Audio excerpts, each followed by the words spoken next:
പ്രതി കോൺഗ്രസ് ആകുമ്പോൾ കിട്ടുന്നൊരു പ്രിവിലേജ് ഉണ്ട്. കോൺഗ്രസ് അല്ലേ അതിനെന്താ എന്ന തണുപ്പൻ മട്ടിലൊരു പ്രതികരണം.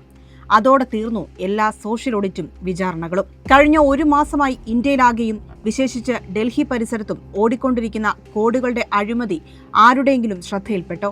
ഡൽഹിയിലെ കേസുകൾക്ക് നമ്മൾ എന്തിന് ചെവിവെച്ചു കൊടുക്കണമെന്നാണോ? വരട്ടെ, ഈ പണം കെട്ട കേസിൽ പെട്ടിരിക്കുന്നത് കേരളത്തിൽ നിന്നുള്ള കോൺഗ്രസിന്റെ അഖിലേന്ത്യാ നേതൃത്വമാണ്. പേര് കേട്ടാൽ നിങ്ങൾക്കറിയാം. കോൺഗ്രസിന്റെ അഖിലേന്ത്യാ വർക്കിംഗ് കമ്മിറ്റി മെമ്പറായ കൊടിക്കുന്നിൽ സുരേഷ്, മറ്റൊരാൾ അഖിലേന്ത്യാ നേതാവ് തന്നെയായ KC വേണുഗോപാൽ.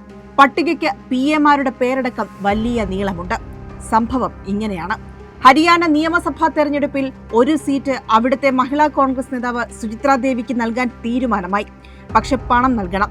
പണം നൽകാനും അവരുടെ ഭർത്താവ് ഗൗരവ് കുമാർ തയ്യാറായി. പക്ഷെ പട്ടിക വരുമ്പോൾ സുചിത്രാ ദേവിയുടെ പേരില്ല. പണം തിരികെ ചോദിച്ചപ്പോൾ പണവുമില്ല.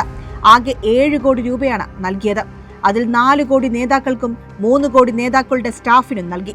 ഇതിൽ വലിയൊരു പങ്ക് കൈപ്പറ്റിയത് കൊടിക്കുന്നിൽ സുരേഷാണ്. കൊടിക്കുന്നിലിന് നൽകിയതും മകന് നൽകിയതും സ്റ്റാഫിലുള്ള എബിന് നൽകിയതും എല്ലാത്തിന്റെയും ഡിജിറ്റൽ തെളിവുകൾ ഗൗരവ് കുമാർ പുറത്തുവിട്ടു. ഇതോടെ ക്രിമിനൽ ഗൂഢാലോചനയ്ക്കും വഞ്ചനയ്ക്കും ഡൽഹി പോലീസ് കേസെടുത്തു. കേസിൽ KCയും PA അനസും പ്രതിസ്ഥാനത്താണ്. പ്രിയങ്ക ഗാന്ധിയുടെ PA ഉൾപ്പെടെ സംശയമുനയിലാണ്. വിവരമറിഞ്ഞിട്ടും കേരളത്തിലെ ഒരൊറ്റ മാധ്യമങ്ങളും ഇതിനെതിരെ ചെറു ശബ്ദം പോലും ഉയർത്തിയിട്ടില്ല. പകരം KCയുടെ കട്ടപണം വാങ്ങി മിണ്ടാതിരിപ്പാണ്.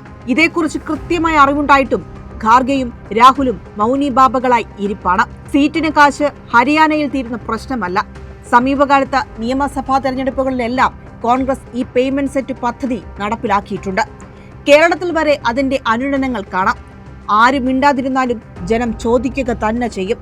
സ്വന്തം അണികൾക്ക് മത്സരിക്കാൻ പണം നൽകേണ്ടി വരുമെങ്കിൽ അധികാരം ലഭിച്ചാൽ ഇവന്മാർ ഇവിടെ എന്തൊക്കെ പണമിടപാട് നടത്തും, എന്തൊക്കെ തട്ടിപ്പിന് ചൂട്ടുകത്തിക്കും.